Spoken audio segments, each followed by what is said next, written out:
maybe we just start from the top. And now it's like, we know what we're doing. Welcome to season 2 of the Unrationed podcast. And Evan, you introduce yourself first, and then I'll go second, and Tony goes third. And now we know what your wild moment is, and it's pretty good.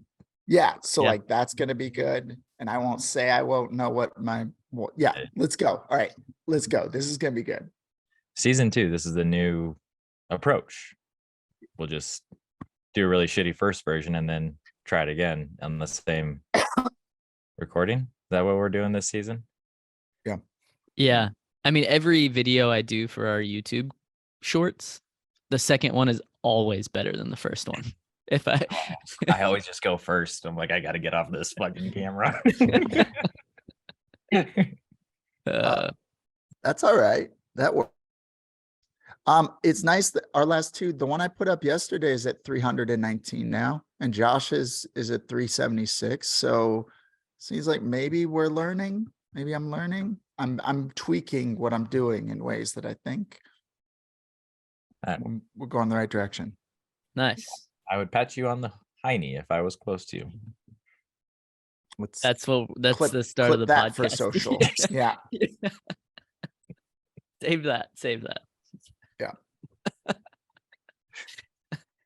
This is the Unrationed podcast. Welcome to season 2. We've had a short break, getting our act together and planning our big event for this year, which is also called Unrationed. My name is Evan Chasteen. I'm Josh Randa. I'm Tony Albrecht. And we start each podcast in season 2 still with our wild moments. Josh, kick us off with your wild moment, man. Yeah, so Saturday I had a long run scheduled, and I had about 3 hours and 15 minutes, and my family was back in Missouri, and so I was going to use it as an opportunity to get out in the mountains and cover some ground. So I had done some research on a cool route. It was going to basically go through this one lake up to another lake called 11 Mile Canyon in Colorado. Well, the day before I was supposed to go, there was a fire that broke, which is super unfortunate. But anyways, I chose a different route, and I went to this place, and I covered 3 hours and 15 minutes, not seeing a single soul. So it was really cool. I got about 3,000 feet of elevation gain, ran through some snow, lots of wind. And then I was like a half mile away from my car, and I saw people, which I was kind of annoyed about, but also kind of like, that's cool. Like, this is public land. You should be able to enjoy this. I don't know why I'm like selfish and arrogant at the moment, but I was tired. Give me a break, okay? I was tired. Anyways, that's my wild moment. It was pretty nice. I needed it. Yeah, we'll get into this a bit more in the podcast, but that long run is a part of training for a 100-miler. It seems like an important detail, and maybe something that'll keep people listening, knowing that you're training for a 100-mile race, which is nuts. Okay, so I'll go with my wild moment. And then Tony, I think yours will be a nice segue. I kind of got a tease to your wild moment because we tried recording once and didn't work. So my wild moment, my dad gave me an axe this week. It's an old axe. It's a kind of a rusty axe. And I took it out of the bed of my truck. And instead of taking it straight to the basement to sit on a shelf, it's like, I need to hit something with it. Strike something with it. I don't know what the proper term is. Cut something with it. Split something. Maybe split is the correct term in this case. So I took it to the backyard. I've got some wood from trees in this area that I cut down a couple years ago. So it's almost dry, ready to split. I took the axe to it, took a couple swings carefully, and realized I was wearing sandals. I was like, oh, sandals aren't, this is dumb. Sandals aren't the best thing to be cutting wood with. So I continued to cut just with more awareness. And I would, I had the stance axis. If I missed, it's going to go to the ground between my legs, whatever. At one point, though, I'm taking the axe out of a log, and there's a movement that happened, and it was like, it went towards my foot.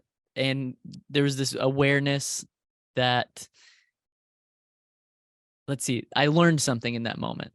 I learned that bad things are not going to happen when you expect them to happen, or I guess they can happen when you expect them to happen, but there's like,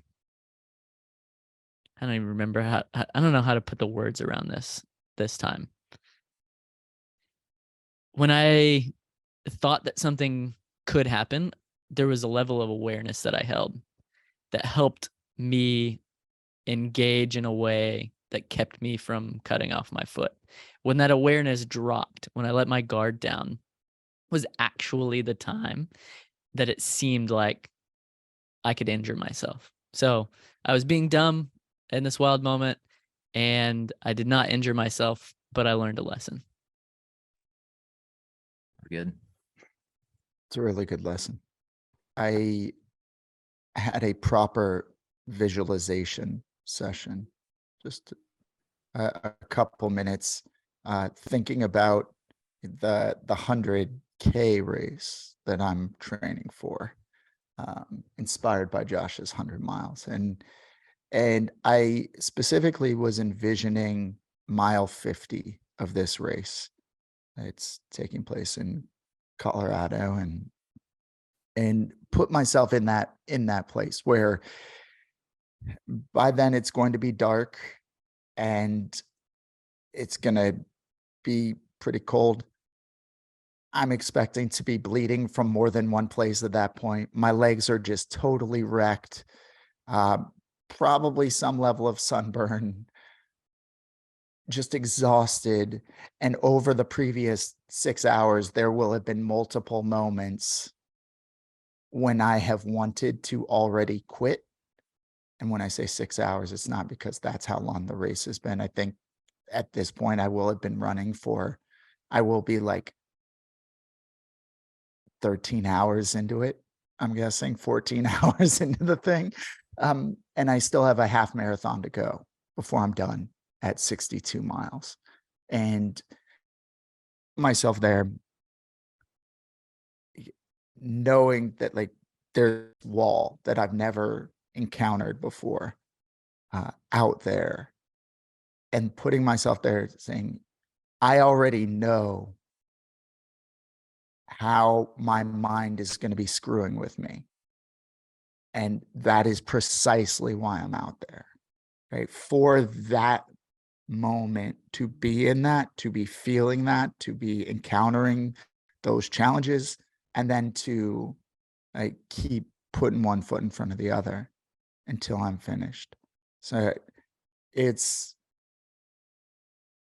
I haven't been all that big into visualization historically, but going to be employing it a lot as we lead up to this thing, with just based on that understanding that the challenge we're going to take is, so much of it is mental. And while it feels so real in the moment, it's so predictable. I already know what games my mind is going to play with me out there. So yeah, I was, but I did get myself to feeling it in a way that was, That's good. oh baby. Oh, Yeah. dude, I got chills while you were talking. It's funny. A year ago in 2 days is pretty much when I did my first 100K, and I am very proud of you for visualizing that moment, because I didn't. And the previous race that I had done was like that. That was my previous distance that I had done was a 50 miler, and that was in 2012. And that uncharted territory is terrifying. Like it literally just like plopped me right into that moment.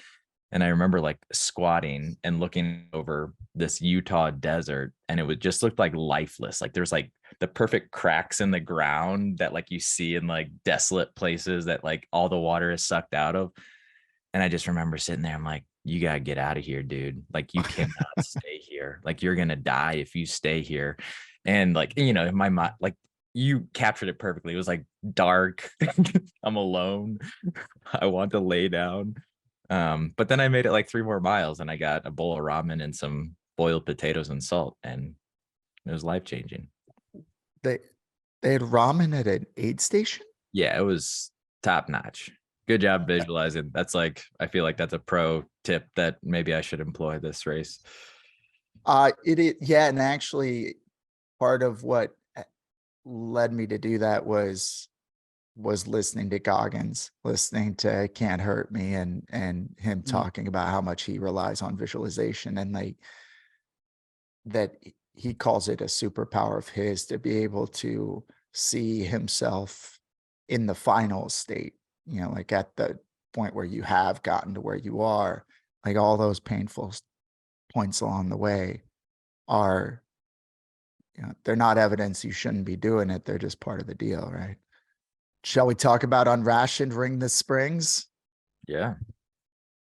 All right. So what was it was it January, Josh, when you registered and you sent us the text with your registration? All right. So, well, Josh, a word about why you registered, like what you set yourself up for this year. Yikes. And by that, I mean the thing about how you're not going to have a drink until. Oh yeah, that part.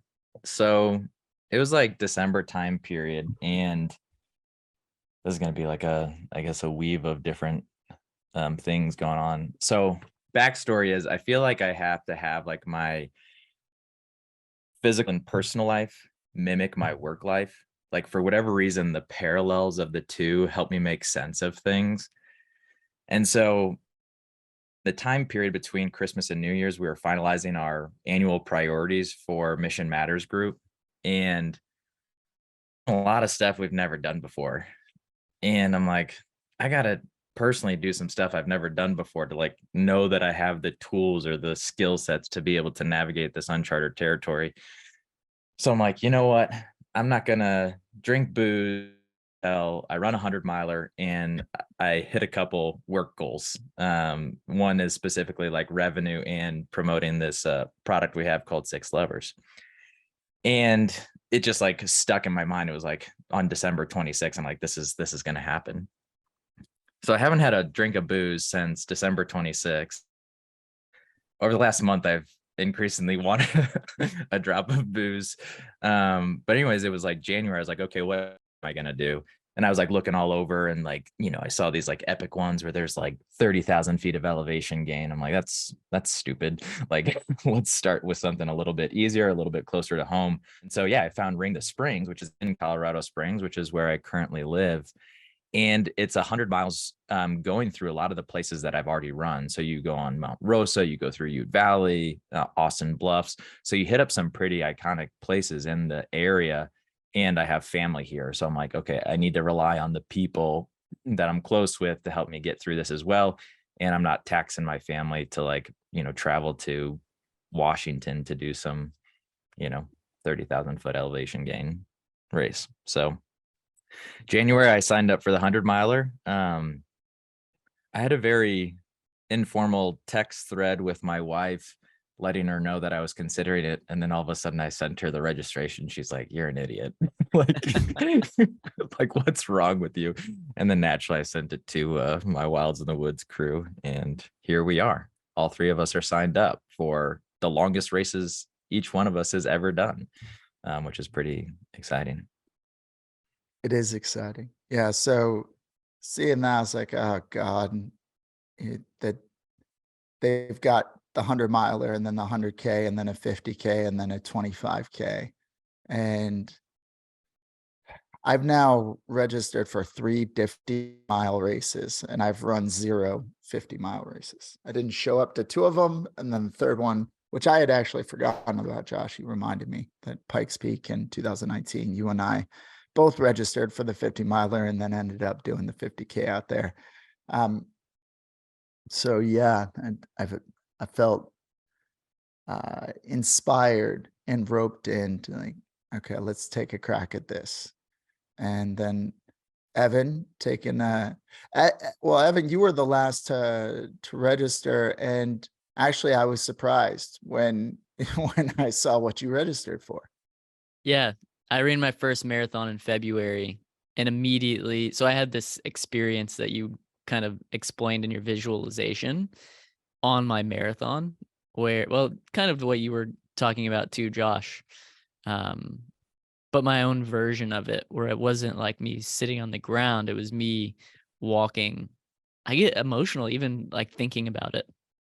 And I understand better what people mean who are running these crazy races when they say like I've faced my demons, or it's a spiritual experience, which I had heard both of you guys say getting into this, like before running the marathon, but I hadn't experienced it yet. So there was really I think it's difficult for anybody to imagine what something is like without context.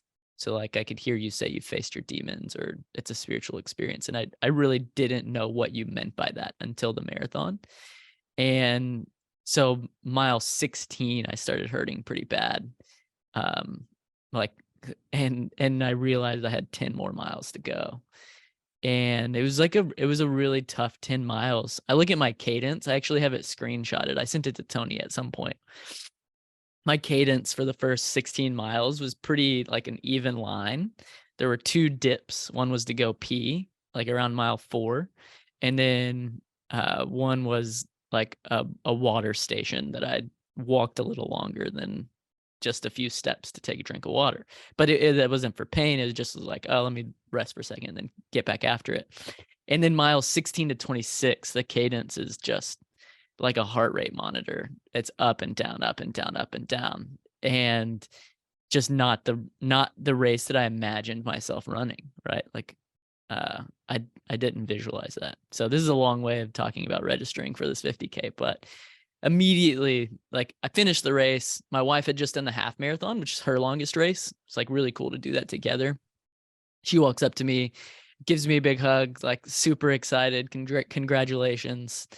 I'm like, I'm in so much pain holding my bag of fruit and a jacket that they give you at the end of the race. I didn't even know your body temperature like is weird after you run an endurance race. And so I'm standing there. She gives me a big hug. My arms are just by my side and I'm bawling, like crying. She's like, "What's wrong?" Like, I have no clue. And I knew in that moment, it's like, I'm doing that again. Like there's not an option where I'm like not running another marathon and experiencing what I'm experiencing. So you guys are doing these races. I think both of you had you already signed up, Tony? If you hadn't, I think you were very serious about it. We were already talking about it. And so I'm like, okay, well, this would make sense for me to do this as my next race. They had a 25K option that sounded better for training, just time consumption with 2 young kids and work and everything right now. So I like talked to Grace about it. Like, we're good that the travel plans, what all we're planning to do. Like, all right, just do the 25K because I'm in a marathon shape. 25K in the mountains in Colorado with elevation maybe is equivalent. And so the morning I'm going to register, I text Tony like, I'm registering today. And he asks me this question. He said, the 25K or the 50K? And I wasn't even considering the 50K until he asked the question. Yes. And I was like, man, I guess I still have the option. And so something Grace said to me came to mind. She said, I don't want you to go do the thing. Like, if you're going to go do this, like if you're going to leave and go to Colorado, I want it to be something that you're proud of. Like, not something you look back on and you're like, oh, I could have done the harder one. Like, go, like, if you're going to do it, go do it. And so Tony, my wife saying that to me, Tony being like, which one are you signing up for? It's like, dang it, I'm signing up for the 50K. And so I just registered for the 50K. And I haven't once thought to myself, I wish I signed up for the 25K. Like, I'm very glad that I signed up for the 50K. Yeah. So that's the very long story of me registering for that. Wonderful, man. Oh, baby. Yeah. And I thought you were going to do the 25K. I was just clarifying, but that's so good. Well, and then, so we hatched a plan then that out of the 3 of us doing this, and the 3 of us, well, we're first in the same place at the same time. since Evan, you're our internet friend from LinkedIn. We first met in Colorado in person last September to go cover 40 miles over a couple days. Got up on a 14er in Mount Huron. My man Billy, our man Billy, was there too. So the four of us did it. Josh, your dad, Chuck, was instrumental as crewing us and helping with camp. And it was a really powerful experience that we're thinking of as unrationed, and this idea of why ration passion, as Josh is fond of quoting the climber Mike Lebecki saying. And we've been playing around with these ideas for how do we challenge ourselves? How do we get beyond the familiar, the comfortable, the known, and cross over the threshold, as my man Evan is fond of saying, into the unfamiliar, the unknown, the wilder spaces where it's a whole lot easier to learn lessons and grow. And this race pretty quickly took shape as an opportunity for us to do that. And now we're inviting other men to join us, in this adventure, where the way it's shaping up, I'm gonna break it down real quick, and then I want to get into how training's going and how we're feeling about what we're getting into here. But the basic breakdown of the experience, the way I'm seeing it is it's almost like we're taking on this race as a team, knowing full well that there will be those times where you just feel totally alone. And chances are most of us will spend most of the time alone, I would expect, but we'll see. But so this 10-week experience, we're going to prepare for this race together. We're execute on this race together, and then we're going to integrate what we learned from this race together. So starting the week of April 22nd, we're going to be meeting weekly on Zoom as a group, training and how we're doing physically, mentally, emotionally, all these different aspects of being a man and being a human being together, processing it, sharing information. The week of the race, we've booked 4 nights in this beautiful house up on a mountain, 15 minutes from the starting line of Ring the Springs, and then in an intentional setting where we're all there to support one another and push ourselves and see what we can do. And hopefully the views will help. And then after the fact, we'll have a couple calls, over the next 2 weeks to kind of share how the healing and the integrating of those lessons and those demons faced.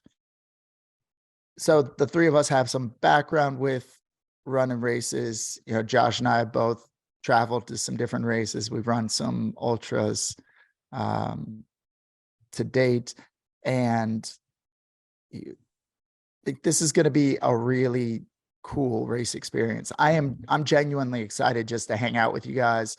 We'll be taking care of all the meals. We'll be, driving back and forth from the airport together.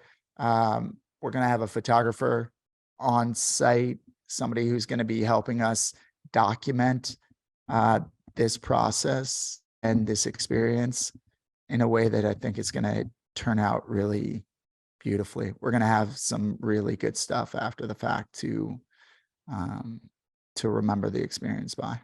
So all that said,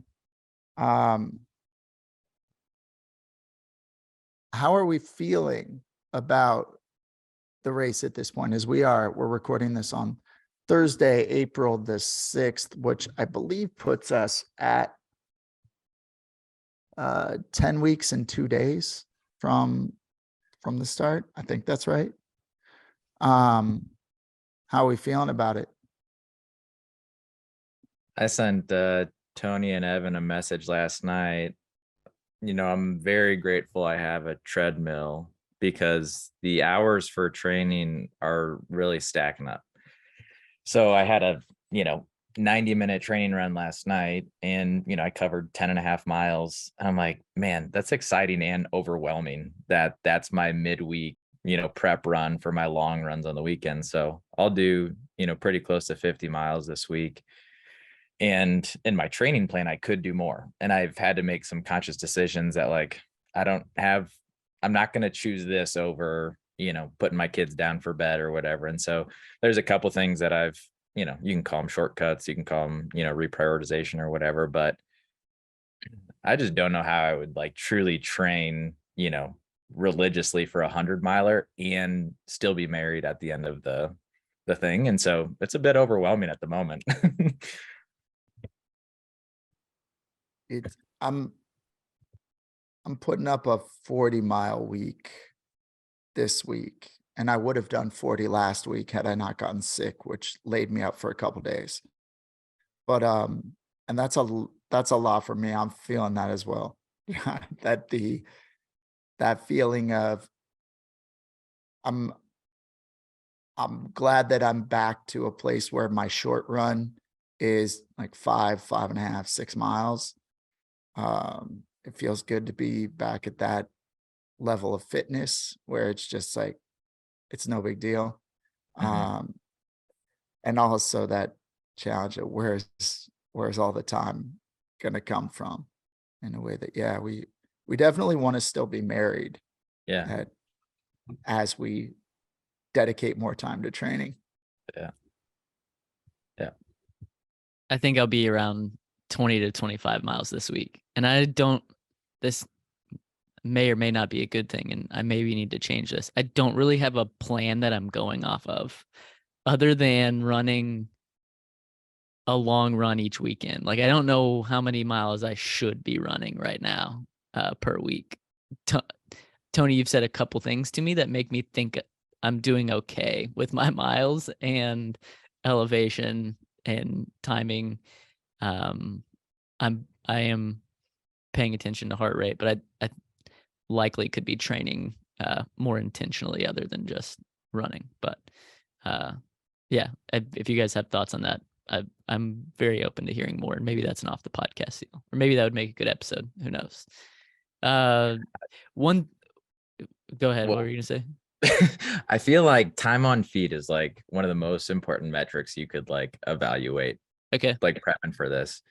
And like, you're going to be running in Colorado. So, Colorado Springs, like where we're going, is like anywhere between like 6,800 and I think our highest is like 87 or 9,000, so you're going to be walking a ton of uphills. So it's like figuring that stuff out. So I think, what you're doing is great. But yeah, it's a different experience for sure.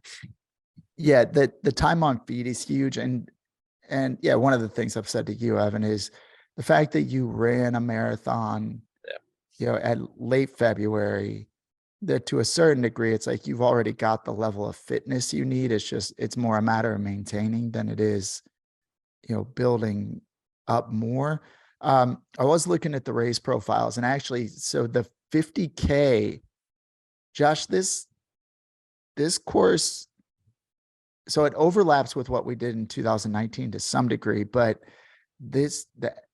the gain on the 50K on this one is listed at 3,944 feet, where I think when we did it, it was more like 6. It was crazy, but also the elevation max on the 50K is only 100. So, which is just 7,000 feet above where Evan lives. well, right. Although when we did the 50K, like we went up to Mount Rosa, which was at like, I want to say 12,200. Right. So like that, Evan, actually, I hadn't looked at the profile before this morning. And I was like, oh, that's like 3,900 foot of gain is that's meaty. That's definitely meaty. But and the fact that you're going to be in the lower range, like you're not going to get tested up at like 9,000 plus feet.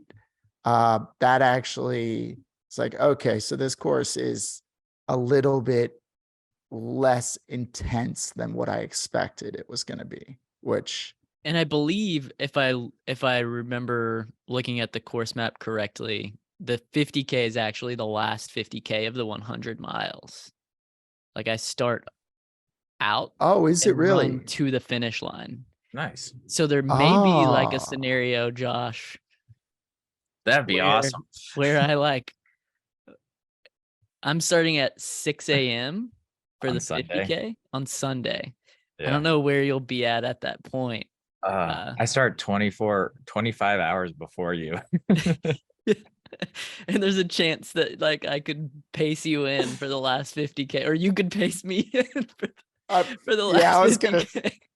dude, Oh man. that's gonna be the wounded pacing the wounded. Yeah. Yeah. Oh boy. So anyways, that's like, and we could cross paths at some point. that would be awesome. And actually, I misspoke on saying Mount Rosa. It looks like Mount Rosa is more like 11,500 feet rather than 12 too. But yeah, Josh, looking at this thing, just yours. So the cumulative gain over 100 miles being 15,600 foot is, and mine on the 100K gain being 11,070. Oh, baby. I'm not gonna lie, I'm very scared and puckered up from it. Or by it. Yeah.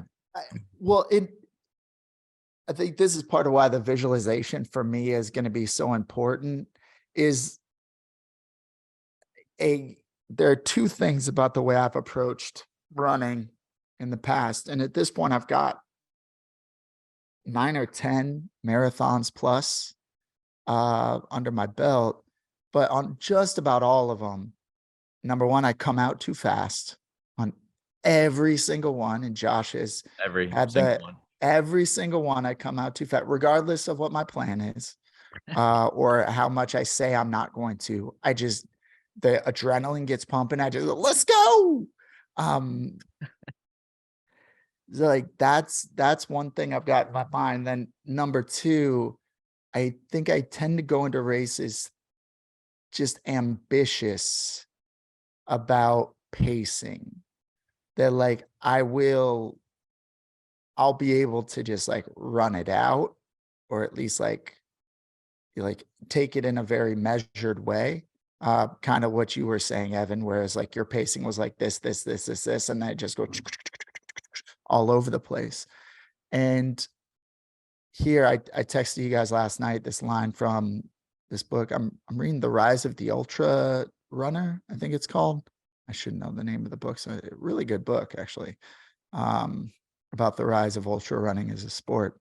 But this line of start slow and then get slower as you go. And like, that's what I need to do. But like taking this approach, like looking at that race profile, 11,000 foot of gain is just so intense. Like that, it means that I'm going to spend a day climbing mountains.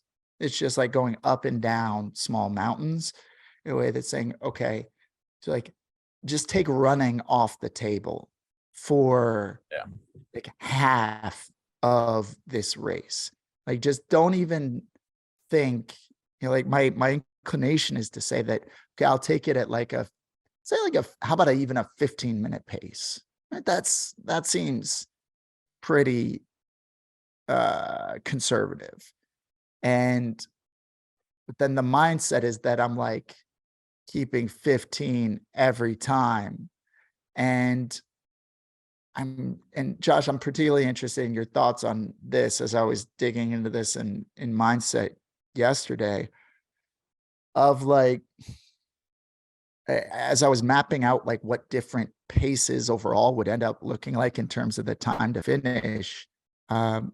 just embracing the idea that, like I was thinking maybe I start with take a 14 or 15-minute pace for like your first 3 miles. Like just commit to that, going that slow for 3 miles. And then just having that mentality of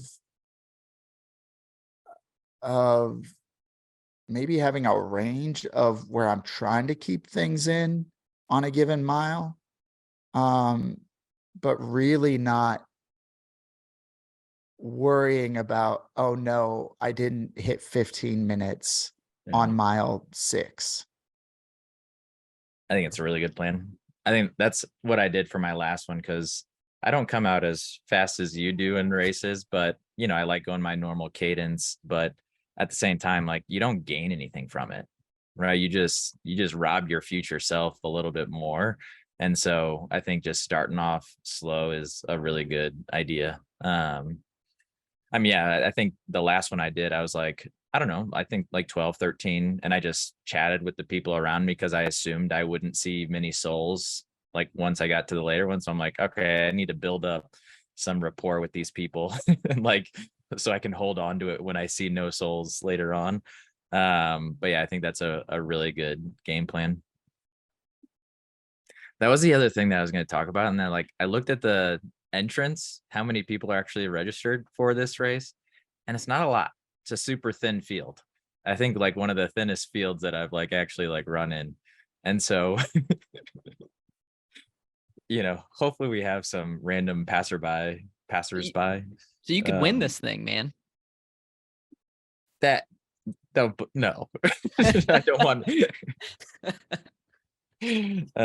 Tony, you found out you were ranked number 4 on ultra sign up for this Yeah, race buddy. in your category, right? Yeah, but so Ultra sign up has, and I'm trying to pull it up.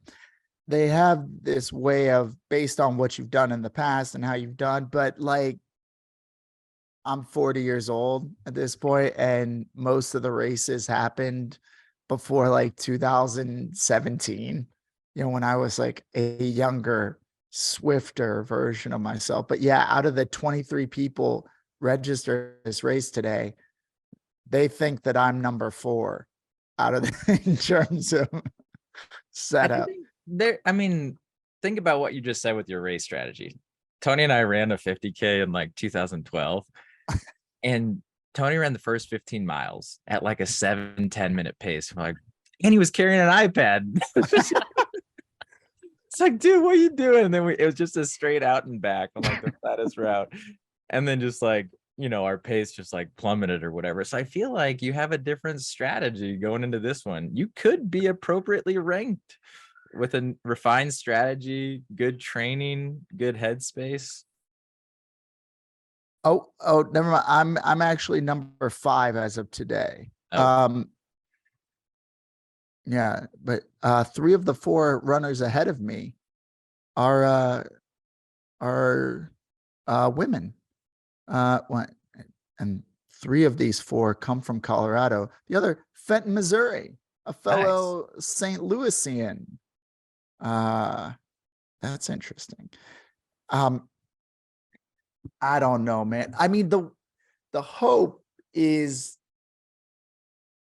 that what I'm going into this one with, whereas the mistake that I make in pretty much every race I've ever run is getting excited and be like, I'm going to do something special today. Or like getting so excited and just say like, maybe today I could capture lightning in a bottle, and thinking that, as you were saying, Josh, that robbing the future self to pay the present self, thinking that I'm going to do something special based on how I perform in miles 0 through 10.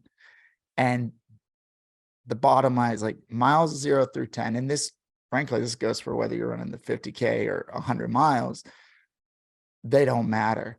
Like those miles do not, don't worry about them. Like they do not matter. You have to stay focused. And I say this not as somebody who understands this from an experiential standpoint, but like as somebody who I need to be reminding myself of that constantly, that I have to just take it slow in a way that like that moment I referred to earlier, that in the visualization is going to happen. It is inevitable that that moment will happen. That's just how we're wired. That if I have executed on the plan of start slow, go slower, I'm going to have a whole lot more in the tank when I'm there, in a way that my body is going to be better positioned to cooperate with my mind. Yeah. That's good. I'm trying to capture this effectively, but well, I think like reminding ourselves like why we're doing it too. Like this isn't just to like go do something we've never done before. Like I think what Tony hit earlier on about the logistics, the reintegration is like the important piece. And the story that I'm like thinking of is my dad and brothers were doing kind of this spiritual exercise for 90 days, and we're going through Exodus. If you're familiar with the Bible, it's, you know, a book in the Old Testament. The Anyways, Moses book.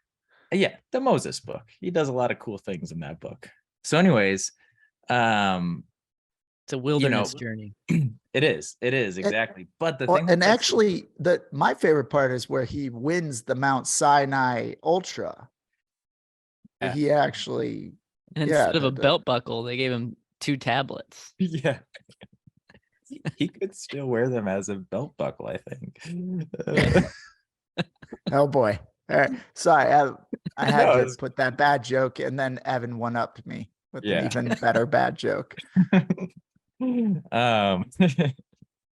But that I think is what's fascinating is like they go through this wilderness to learn a lot of things, and they're like right on the edge of the promised land, and yet they still need to learn a little bit more. And so we're not designed, if you think about it from this perspective, we're not designed to stay in the wilderness, and yet the wilderness is where we learn. And then we take what we learn in the wilderness and integrate it into what hopefully is the promised land. And I do think that, right, we're like caught in this like rat race, or it's easy to get caught in the rat race of like just having taskmasters. You know, we're trying to, you know, move our businesses forward, make a little bit more money. You know, we get told all these different things.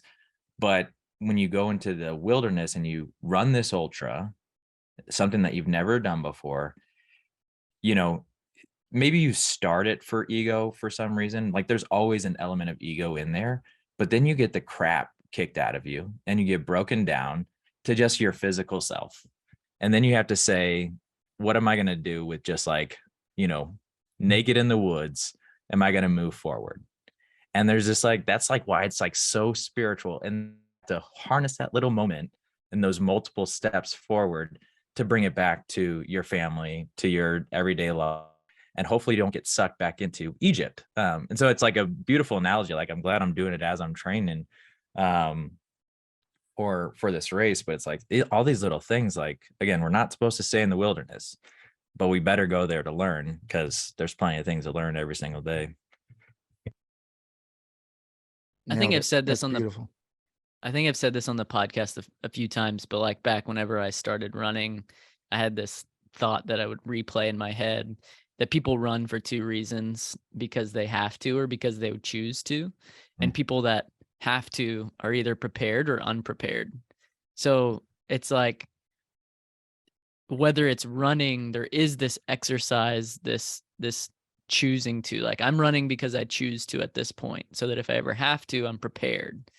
But I think that goes for more than just running. Like entering the wilderness is that choosing to enter into the spaces where things are learned, so that if you have to apply those things, and God willing, we like never have to run, right? Yeah. Like if you have to run, something is happening around you that you don't want to be happening around you. Like, so I think that's a metaphor, not just for running, but it is entering into the space where learning occurs, where ego can dissolve a bit more than it does in the uh, outside of the wilderness in the city or like Yeah. wherever, and then practicing that over and over again, so that whenever a scenario arises that like we don't have control over, we've practiced our response to it. Yeah. Man. Amen. We've covered a fair amount of ground. I'm excited for where we're going with this, gentlemen. I'm really excited for this race, for this trip, for this experience with the two of you and the gentlemen who are going to be joining us. So far, we've got Pat Volu. I don't know if I pronounced his name right, but I really need to ask him. He's French Canadian, so I probably butchered that. And so I'm gonna ask him. But and by the time we record next week, my hunch is we'll have a couple more dudes on board, and it's gonna be sweet. So yeah, if you're listening to this and you're interested in the idea, if you are our kind of maniac, you can check out what we've got going on at wildsinthewoods.com, and obviously get in touch with one of us if you want to chat or learn more about what the experience looks like. Any other YouTube housekeeping? Shorts. YouTube, yeah, we're leaning into the YouTubes these days, and we're figuring it out. If It's you going- want 60-second versions of this podcast, if you have a shorter attention span, then YouTube Shorts may be a good fit for you. There you go. Yeah, Wilds in the Woods on YouTube. Yeah. Ow! Ow!